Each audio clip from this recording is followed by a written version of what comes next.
Olu lusasazo lwendaba kwikomkhulu le-SABC e-Auckland Park eGauteng nazo ziphambili ngokuhlwanje.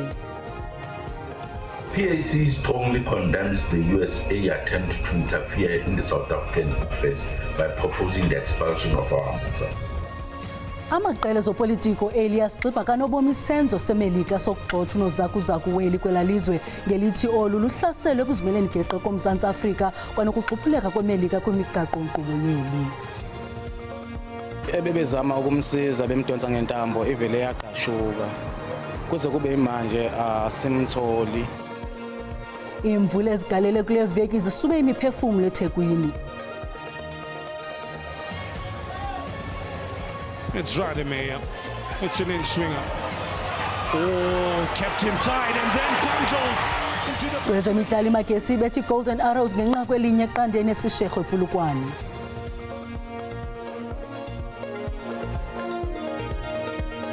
Molweni emakhaya, khongozolani uvimba wangokuhlwanje. Amaqela amaninzi ezopolitiko kweli aveze imbono zawo ezahlukileyo ngamazwi athethwe ngunobhala waseMelika uMarco Rubio esithi unozakuzaku weli loMzantsi Afrika kasamkelekanga kwelalizwe laseMelika. Unobhala jikelele welizwe laseMelika uMarco Rubio uthi unozakuzaku wela kamkelekanga kwaphela kwelalizwe nanjengoko oku ethe wakuthetha kumakhasi akhe zonxibelelwano uX etyhola uAbraham Rasool ngokudala iyantlukwano ngobuhlanga kwaye elithile ilizwe laseMelika. Lo kaRasool unikwe iiyure ezingama-72 ukuba bophe imithwalo yakhe abe yindlela. The United States has drawn a clear line in the sand when it unceremoniously kicked South Africa's ambassador to America, Abraham Rasool, out of the country. This is a clear message also to the South African government that it seems that there is nothing more to discuss with them at the moment. South Africa should understand the seriousness of this reality and take the necessary steps to normalize international relations with the United States as soon as possible. We call on the presidency to expedite the Government of National Unity's formal delegation to Washington, D.C. to negotiate a pathway towards the stabilization of diplomatic relations with one of South Africa's largest and most important trade and investment partners. Ezintshukumo zakutshanje zenza ixhala kakhulu nanjengoko ilizwe laseMelika likwiqela lamazwe aphambili orhwebelwano kweli nto leyo enokwenza igalelo elibi kwezoqoqosho eMzantsi Afrika. South Africa is not a puppet of the USA. We have the right to govern our country without foreign interference. Transformation is non-negotiable in our country. The land was stolen from African people through colonial apartheid. Ke umile xa kunje yazi yakuzala nkomoni kulamazwe mabini. Bahlali bendawo yoGobityholo iQuarry Road eThekwini bakhangela umhlala bathi ukhukhuliswe ngamanzi ngobusuku bangolwesibini. Oku kwenzeke ngexesha lemvula enomoya ebikhatshwa zindudumo nesube imiphefumulo emibini.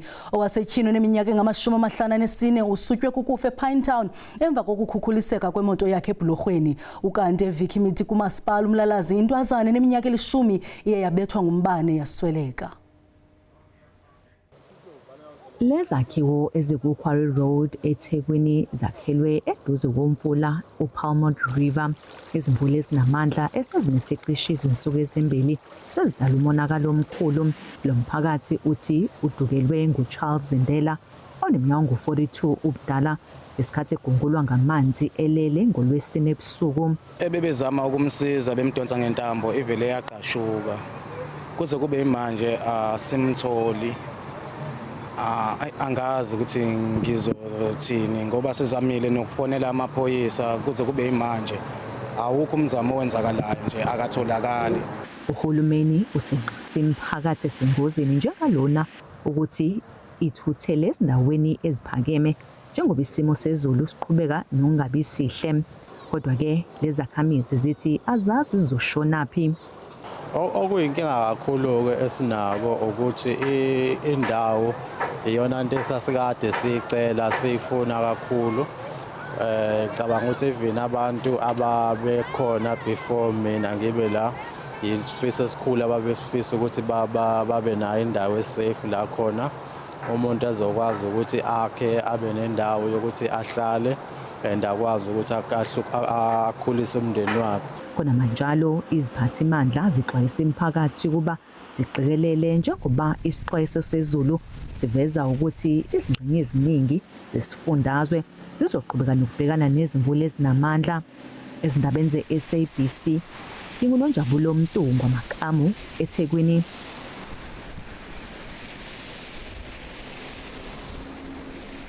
Abahlali base-Extension 4 enqileni kwiphondo laseMpuma Koloni sele beqalile ukuqoqosha oko basele nako kulandela imvula ezinkulu ezitshabalalisa amakhaya abo izolo. Izakhiwo zingundoqo zonakaliswe kakubi zezikhukhula kuquka indlela kunye neebhulorho ezidilikileyo.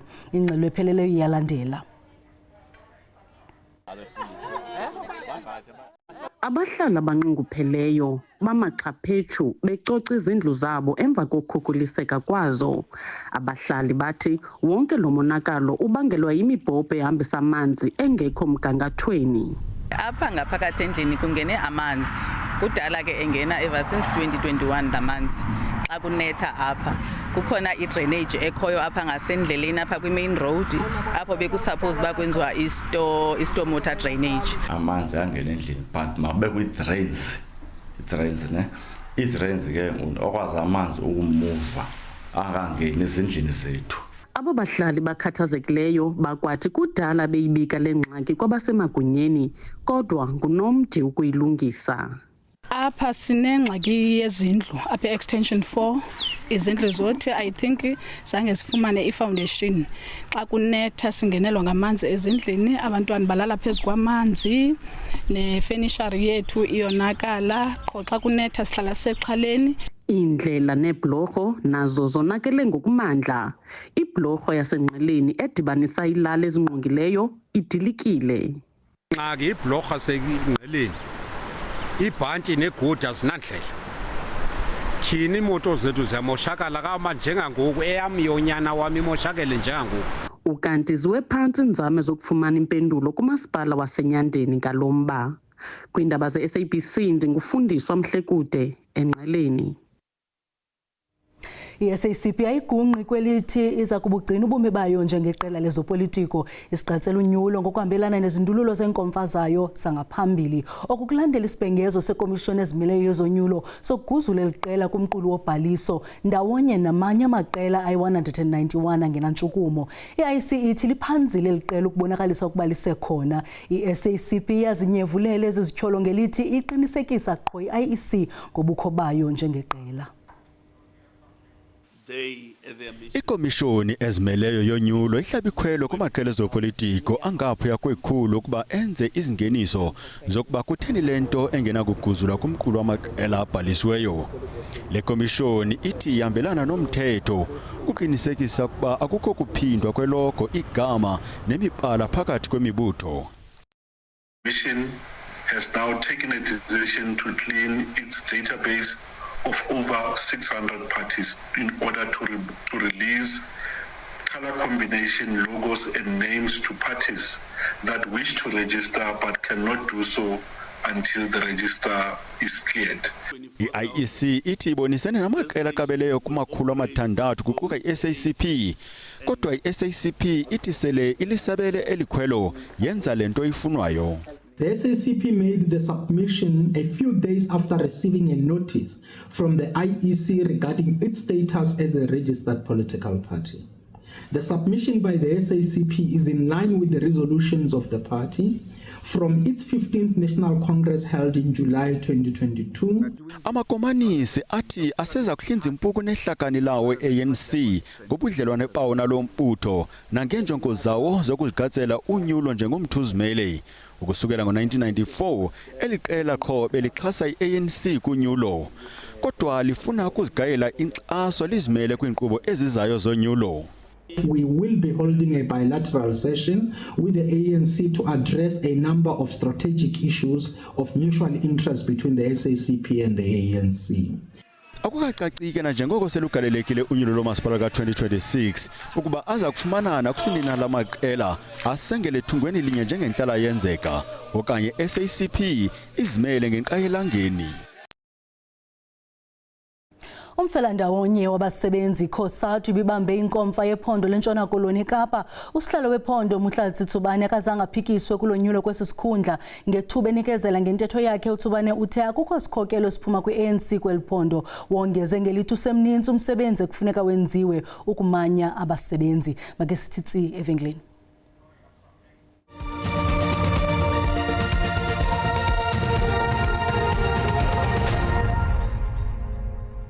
Sinamkele kwakhona kwindaba zelijelo xa sihlabela mgama.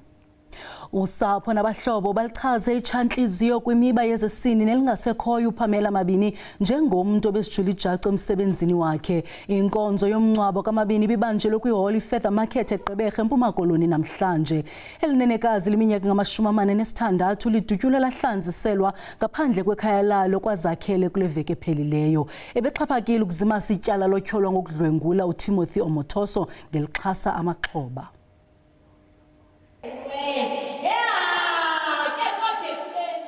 Iholo iFeather Market ibigcwele zizizalwane nezihlobo bezokunika uPam Mabini imbeko yakhe yokugqibela.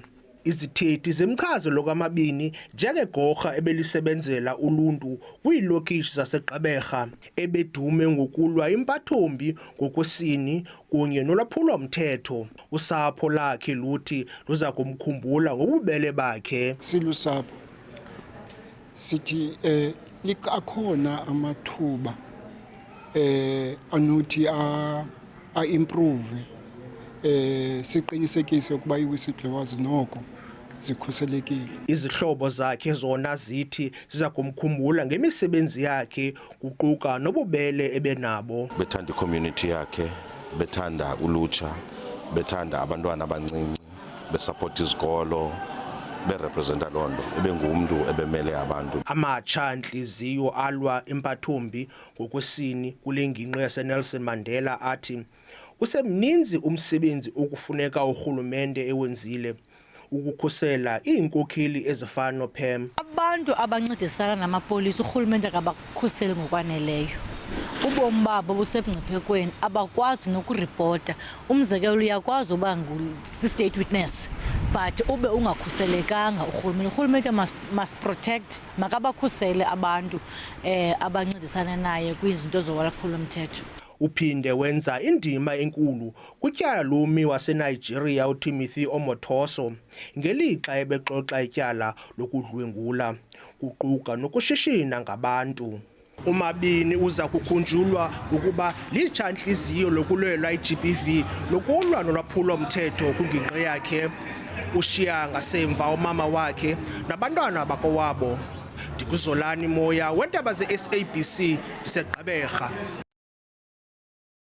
Intsapho nabahlobo zobesisigulane esineminyaka engama-33 desiye sabulawa kwisibhedlele iPhiladelphia bamchaze njengobe yimvuze bobubele nothando. uClass Lidwaba ubekwe kwikhaya lakhe lokugqibela lase-Youthfleet. uClass Lidwaba uye wabulawa sisigulana ebesiphazamiseke ngokwasengqondweni ziziyobisi. uLidwaba ubesebenza ngamayeza emveli uye wahlatywa sesinye isigulana kwigumbi ebelinazo nezinye izigulana ezimbini nalapho aphoncukesele onzakele ngokumandla. Usapho lwakhe oluzityande igila ngokungoneliseki impatho yesisibhedlele sasePhiladelphia ebekuso lomchaze njengomntu obenjengesitiyakazi esiyokoyoko ziziqhamo zobuntu. Andixolanga ngendlela sishiye ngayo nangona nje mke egula ekhaya kodwa akhange sizilindele indaba zokwehlukana kwenyama nomphefumlo wakhe kwaphela.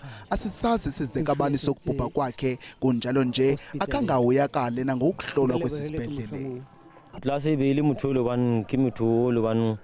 uClass ebengumuntu onovelwano, zange walwa namntu, ebethanda wonke ubani, wakuba nemali ebengakubandezi tu ukwelulela isandla sakhe komnye umntu de akubambe emnxebeni ukuze akuthengele nto. Kambe ke ummelwane uvakalise ngelithi uLidwaba ube engafuni ukuya esibhedlele ngexesha ebesaqalisa ukugula, nto nje yathanda ukuba nobuzaza impilo yakhe. Uthi ekuqaleni bebecinga uyaqhula njengamntu othanda ukudlala, ebengafuni ukuya esibhedlele koko ukugula kwakhe kuye kwamxhesha. Lo gama usapho lukaLedwaba lufuna isebe lezempilo ukuba lithabathe uxanduva ngale nyewe ibabeke phansi kwelifa elimnyama. By Wednesday, we'll be consulting with the legal team now because we have already engaged the department legally on behalf of the family. I was the one who wrote a letter to the department expecting answers. They did not do anything. Ukanti ke isithethi sesebe lezempilo eLimpopo uNeil Shikwambana uthi isebe lisaphanda banzi ngalomba. Iqela labantu abatsha eMntla-Ntshona lithathele kulo uxanduva lokucoca ikomkhulu leliphondo iMahikeng. Eliphulo nelaqalisa ngo-2022 emva kokuba umongameli Cyril Ramaphosa egxeke kabukhali ukungcola kwesi sixeko ngenxa yokushokoxeka kwezixhobo zokucoca. Kungoku nje olulutsha lucoca umbindi wesixeko saseMahikeng ngokuhlwa. Re lo topa dipampiri mo toropong. Re ba joine. Re kolomake toropo e. Eska tshwana le toropo e nngwe e ke boneng last week kwa ko Northwest. Toropo e bitswang gore ke Mahikeng. Mahikeng e maswe. E maswe. Lamazwi kamongameli Cyril Ramaphosa egxeka kabukhali komkhulu leliphondo lomntla-Ntshona ahlazisa sonke isixeko ngokungacoceki. Emva koku umbutho wesisa irelo wavakalisa ukunqwenela kwawo ukucoca umbindi wesisixeko simahla. Nangona kunjalo eliphulo labhatyalaka ngenxa yokushokoxeka kwezixhobo. Eliqela labantu abatsha libhinqa omfutshane lagqiba kwelokuba liqhubeke nomsebenzi wokucoca esi sixeko. As a youth of Mahikeng, we decided to come and volunteer to clean our town because our community will always complain about town it's dirty.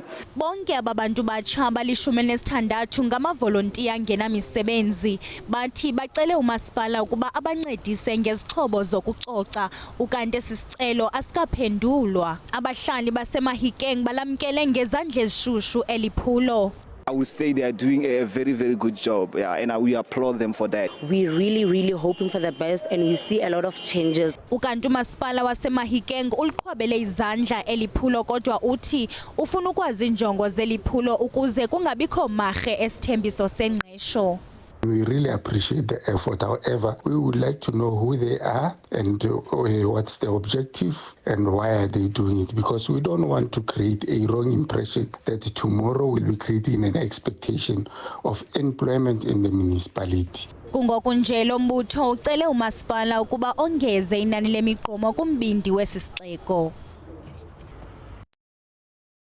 Iqela labafundi bedyunivesithi yaseSolplaatje iziqaqambise ngokuthabatha amanqwanqwa kwinkqubo yama-French yophuhliso lezobuchwepheshe kwezoshishino. Iphulo labo iGelanova libalasele kubuxhakaxhaka be-AI ukuqala imingeni kokusingqongileyo kwezoqoqosho nakwimo yentlalo.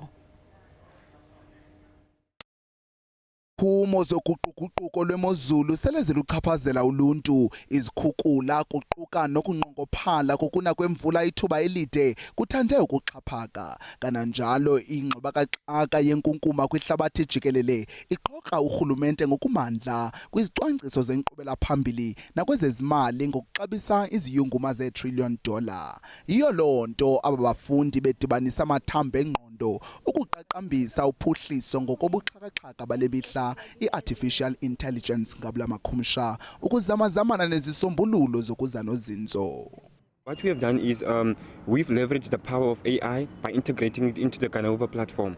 The Canova platform goes far and beyond as to offering 25 journeys in total, which goes from social problems that people are facing, environmental issues. If you would know that in the globe today, we are facing a global challenge of waste management, and it's costing the global economy about $25 trillion, and that is what we are tackling as Gainova. Eliphulo lithela qhwatyelwa izandla yinkqubo yehlabathi jikelele ejolise kuphuculeni ngobuchwepheshe i-French EDHEAI and Blue Tech Incubation Program. Aba bafundi baza kuthi bathabathe inxaxheba kwinkqubo yenyanga ezintandathu neza kuqeqesha izakhono zabo ngokuthe xhaxhe. It's so important that in the Northern Cape we show the kids here that it's not just a dry desert. We can do more. Ukanti ke aba bafundi banethemba lokuqoshelisa izicwangciso zale nguqu bazanayo kwinyanga ezimbalwa ezizayo yaye bajonge nenkxaso mali. Ekugqibeleni intshisakalo yabo isekubeni urhulumente namaqumrhu asebenzise eliqonga ukwenza ngcono imo yentlalo yoluntu. Ukanti njengesiqhelo ngexesha siqwalasele zamaqonga ezonxibelelwano sinayo ke intatheli yethu izobuchwepheshe uSandile Hlangani. Sandile, siyakwamkela. Ingaba yintoni etrendayo? Itrend yethu ehamba phambili namhlanje siza kukhumbula uIbrahim Rasool uexpelliwe yiAmerica. Uba uyakhumbula ke kwiiveki ezimbalwa ezidlulileyo uDonald Trump uye wayifreeza i-aid eSouth Africa, ngamanye amagama imali eyinkxaso ayinikeza iSouth Africa uye wayifreeza ke ukuthi angabi sayinika iSouth Africa loo mali leyo. Abantu abaninzi ku-social media ke bathi yintoni le iSouth Africa ifuna kangaka kuDonald Trump okanye kwi-USA. Urhulumente waseSouth Africa ke uthi ke indlela abacinga ngayo abantu ukuthi urhulumente wenza ngayo izinto akenzi njalo. Urhulumente kuzofuneka ukuba kubekho unyamezelwano kule nto sibiza ukuba zii-diplomatic ties between la mazwe amabini. Makhona amanye amazwe ke uDonald Trump athi abemi bawo abazukwamkeleka e-US. Okwesibini ke itrend ehamba phambili ye-UAE. Uzawukhumbula ke ii-cryptocurrencies okanye ezi-online currencies azivumelekanga kumazwe amaninzi. Zivumeleke kumazwe afana ne-India, iJamaica neNigeria. I-UAE yenze imbali ke yathi yona ke izayi-approve okanye izawuregulathwa ezi online currencies. Ile nto nditsho ke ndikithi yenze imbali ke. Kokugqibela ke elona nqaku okanye elona trend ndiye ndayithanda kakhulu yi-trend apho abantu bobelana ngale nto kuthiwa zii-personal stories. Loo hashtag ke abanye abantu ke bobelana ngezitori zabo abazibiza ngoba zeza-mental health, abanye ke bobolana ngezitori zabo esizibiza ngokuthi ke zii-challenges abathe bazi-overcome. Yiloo nto ke itsale umdla ke ku-X okanye ku-Twitter njengoba abantu ngamafutshane Sandile, intoni abantu bamayijonge kula maqonga? Yile nto ke yoku-expelwa kuka-Ibrahim Rasool. Abantu ke bazawujonga ukuthi ke uSouth Africa iza kwenza njani. Izawuthatha enye ambasada iyihambise okanye nayo ke izawuthatha umlo iwubhekise eAmerica. Sibamba ngazibini. Nkosi.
Thank you.